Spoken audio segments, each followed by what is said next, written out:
मशहूर कथावाचक देवकीनंदन ठाकुर जी हमारे साथ में हैं, इनसे बातचीत करते हैं इस पूरे मुद्दे को लेकर।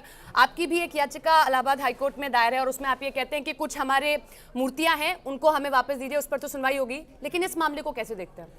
देखिए, मैं ऐसा मानता हूँ, ये सभी सनातनी जो भगवान श्री कृष्ण को मानते हैं, और सनातनी सिर्फ देश में नहीं मानते, विदेश में भी भगवान श्री कृष्ण को बहुत लोग मानते हैं। तो ये एक अपने आप में सनातनियों के लिए, कृष्ण को मानने वालों के लिए एक बहुत बड़ी विजय है, क्योंकि स्वर्गादपि गर्यसी जननी जन्मभूमस्य, जिस जगह के सर्वे की बात हो रही है वो जगह भगवान श्री कृष्ण का जन्म स्थान है, कंस की कारागार है, जहाँ पर ईदगाह मस्जिद औरंगजेब ने बनवाई है।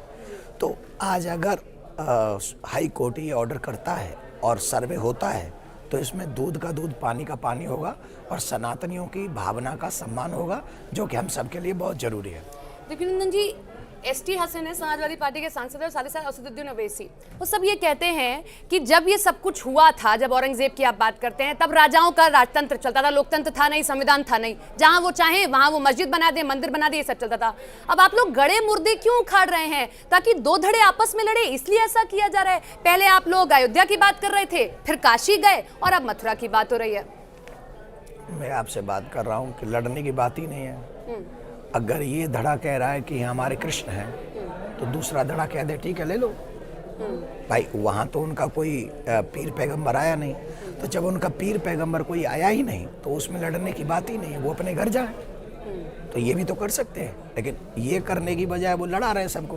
वो कह रहे नहीं, ये हमारा अधिकार है। तो हमारी आस्था पे चोट नहीं है, उनके जो अनॉथराइज्ड आस्था की बात कर रहे हैं उसकी चोट है, तो ये गलत है। 15 अगस्त 1947 वाला जो कानून है उसको लेकर कहा जाता है कि जो भी चीजें इससे पहले बनी वो उसी मूल रूप में रहे। अब आप लोग उसको क्यों नहीं मानते हैं? वो ये बार बार कहते हैं, असदुद्दीन ओवैसी भी कहते हैं, मुस्लिम पक्ष भी ये कहता है कि आप इस कानून को क्यों नहीं मान रहे हैं? आप बार बार कहीं पर भी कह देते हैं कि यहाँ मस्जिद थी, यहाँ अब हमारा मंदिर है, तो इस पर जो है सुनवाई होनी चाहिए, सर्वे होना चाहिए, हमारी चीजें निकल कर सामने आएंगी। मैं ऐसा मानता हूँ, जन्म स्थान नहीं बदला जा सकता, वर्क प्लेस बदला जा सकता है, लिविंग प्लेस बदला जा सकता है, लेकिन बर्थ प्लेस नहीं बदला जा सकता। और भगवान श्री कृष्ण का बर्थ प्लेस है मथुरा, और उसे आप बदल नहीं सकते। जैसे अगर उनसे ये कहा जाएगा तुम मक्का बदल दो, वो मक्का नहीं बदल पाएंगे। वो मक्का को कहेंगे ना कि वो तो हमारा ही है। तो जब वो जैसी उनकी निष्ठा मक्का में है वैसी हमारी निष्ठा मथुरा में है, तो वो अपनी निष्ठा को सपोर्ट कर रहे हैं, हम अपनी निष्ठा को सपोर्ट कर रहे हैं, तो उनको ये बात समझनी चाहिए। लेकिन वो बार बार एक बात कहते हैं कि अभी रिसेंटली 4-5 सालों में ज़्यादा होने लगा, इससे पहले कभी ऐसी मांग नहीं उठ रही थी। कोई एक पक्ष, कोई एक सरकार जानबूझकर ऐसे केसेस लेकर आ रही है ताकि वोट्स में भी ध्रुवीकरण हो, जानबूझकर दो धड़ों को बांटने का काम किया जा रहा है इन सब याचिकाओं के जरिए, इन सब मामलों के जरिए। वो गलत कह रहे हैं, बहुत गलत कह रहे हैं। 1832 से लेकर 1965 तक 9 केस हुए, 9, और 9 केसों में मुसलमान पक्ष की हार हुई है। तब कौन सी सरकार थी? तब तो किसी की सरकार नहीं थी। तब तो एक अंग्रेजों के समय का काल था, मुगलों के समय का भी काल रहा होगा।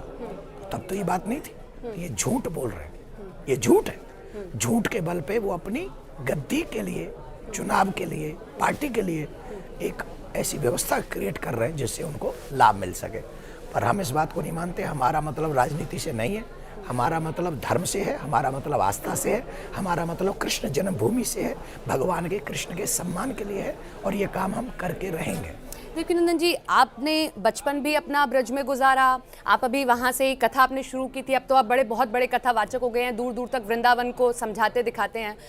क्या ऐसे आप कहते हैं कि अवशेष हैं जो आप दावे से कहते हैं कि भाई वहाँ मस्जिद थी नहीं कभी, वहाँ मंदिर ही था, ये कृष्ण जन्मभूमि का ही हिस्सा है? क्योंकि जहाँ आज हम जाते हैं, जब जन्मोत्सव होता है तो पूजा तो वहाँ पर भी होती है, वो मूर्तियाँ लगी हैं, वहीं पर सारी पूजा पाठ होती है। वहाँ क्या है ऐसा जो आप ये कह रहे हैं कि जन्मभूमि असली वही है? देखिए, जब आप ईदगाह में प्रवेश करेंगे तो दीवाले बता देंगे ये मंदिर था। कैसे? आप जाके चेक करिए। नहीं, आप कभी गए होंगे, आपने क्या देखा? मैं कभी नहीं गया। अच्छा। क्योंकि मैं इस जगह पे, उस जगह पे नहीं जाना चाहता जहाँ बेधर्मियों का कब्जा है। मैं वहाँ जाना चाहता हूँ जहाँ मेरे कृष्ण का जन्म प्लेस है, लेकिन वो स्वतंत्र नहीं है। वो जब स्वतंत्र होगा तो मैं भगवान श्री कृष्ण का दर्शन करने जाऊँगा, अवश्य जाऊँगा।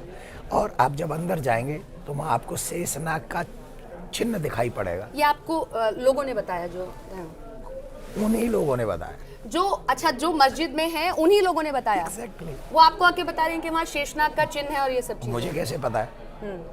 वहाँ अब ये प्रयास भी किया जा रहा है कि पत्थरों से उनको मिटाने का प्रयास किया जा रहा है, जो कि अच्छा नहीं है, लेकिन वो कर रहे हैं। अब वो कर रहे हैं तो हम क्या कर सकते हैं? तो वो इसीलिए सर्वे होगा तो वो चीज़ें हमेशा के लिए कैमरे में कैद हो जाएंगी और हम बच जाएंगे, तो इसलिए ज़रूरी है। आपकी भी एक याचिका है, उस याचिका में आप ये कह रहे हैं कि कुछ मूर्तियां हैं नीचे जो हमें सौंप दी जाए। वो याचिका कहाँ तक पहुंची और आपको उन मूर्तियों के बारे में कैसे पता चला? जैसे आप कह रहे हैं कि आपको बताया वहाँ के लोगों ने कि चिन्ह है, उन मूर्तियों के बारे में और कैसी मूर्तियां हैं वो? देखिए, औरंगजेब ने जब मंदिर को तोड़ा तो वहाँ के जो केशव देव जी की छवियाँ थीं और जो गहने थे वो ले जा गया, और केशव देव जी की मूर्तियों को आगरा में जामा मस्जिद की सीढ़ी के नीचे गाड़ दिया गया था। जी। जन्मभूमि मम पुरी सुहावनी, उत्तर दिशि बह सरजू पावनी। अयोध्या करोड़ों की आस्था का केंद्र, भव्य राम मंदिर का दिव्य स्थल। इस पुण्य भूमि पर होगा सबसे बड़ा उत्सव। अयोध्या में तय है श्री राम महापर्व। सिर्फ न्यूज़ 18 इंडिया पर।